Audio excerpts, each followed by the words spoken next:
It's time for Roto Fanatics Quality Start. This is your need-to-know, daily, updated information around the world of baseball. With everything going on with summer camp right now, this is the place to find everything that's going on with players, rosters, injuries, and taxi squad. You name it, we're covering it. Let's get started. Yasiel Puig is an Atlanta Brave. This could be bad news for Austin Riley fans. Here's our own Roto Fanatics, Dave Swan, on Yasiel Puig to Atlanta.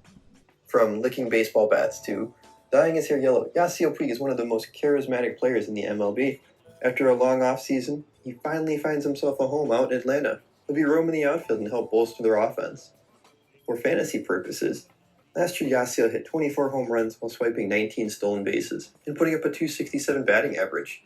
See how he fits in the clubhouse. Chop on, Atlanta. Mets ace Jacob deGrom left Tuesday's intra-squad game after one inning with lower back tightness.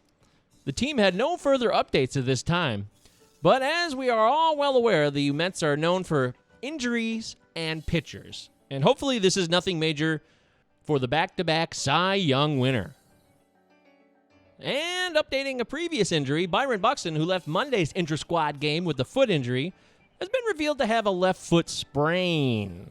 Though the team says he's day-to-day right now, this is definitely something to monitor. And other fantasy players are starting to look towards Jake Cave. Check out yesterday's Quality Start to find out more about Jake Cave from our very own Roto Fanatics, Dave Funnell.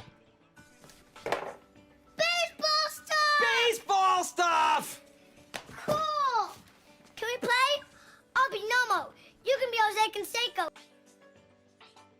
And let the Yoenis Cespedes hype train continue with the behind-the-back catch. Look at that, no problem. I know you guys are getting excited out there. Heck, so am I. AJ Pollock is finally in LA Dodgers summer camp. Him and his wife recently just had a child, so that would explain the delay in him showing up. The Dodgers are relying on Pollock to be a contributor in their crowded outfield. Heck, the whole Dodgers team is filled. The depth chart has players from top to bottom at almost every position. Here's a guy who doesn't have to worry about the depth chart or his position. Mookie Betts in last night's intra-squad game, and Chavez Ravine golfs one with the 9-iron out of here over the left field wall against a pitcher who probably won't make the team. Regardless, Mookie Betts is an incredible talent, and we love watching him hit home runs. Don't we, Mookie? Put that coffee down.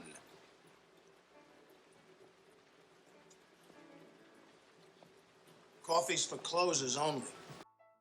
According to Colorado Rockies manager Bud Black, the former veteran pitcher himself, Wade Davis is entitled to coffee for now.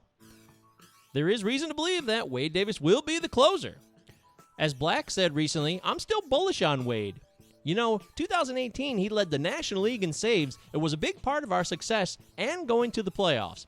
I think Wade has a lot of pride. I think he really, truly feels as though he's going to bounce back, and I'm sort of right there along with him. So take that for what it's worth, fantasy fans. And now it's time for this day in fantasy baseball history for July 15th. On this day in 2004, Eric Gagne surpassed Jeff Shaw for the most career saves in franchise history, collecting his 130th save in a Dodger uniform. Back in the early 2000s, Gagne was a fantasy force, setting the record for most consecutive saves at 84, and also striking out 137 batters in only 82 innings back in 2003. And talk about having a great fantasy day. In 2015, that's exactly what Kirk Neuenhuis owners had. After just being acquired from the Angels, Kirk Neuenhuis became the first New York Met to hit 3 home runs in one game, crushing 3 solo blasts in a 5-3 victory for the Mets at Citi Field over the Arizona Diamondbacks. And on this date 3 years ago, Cody Bellinger, current fantasy stud, became the first Dodger rookie to hit for the cycle when he collected this 7th-inning triple against the Marlins in a 7-1 victory. The 22-year-old went 4 for 5, driving in 3 runs en route to that historic accomplishment.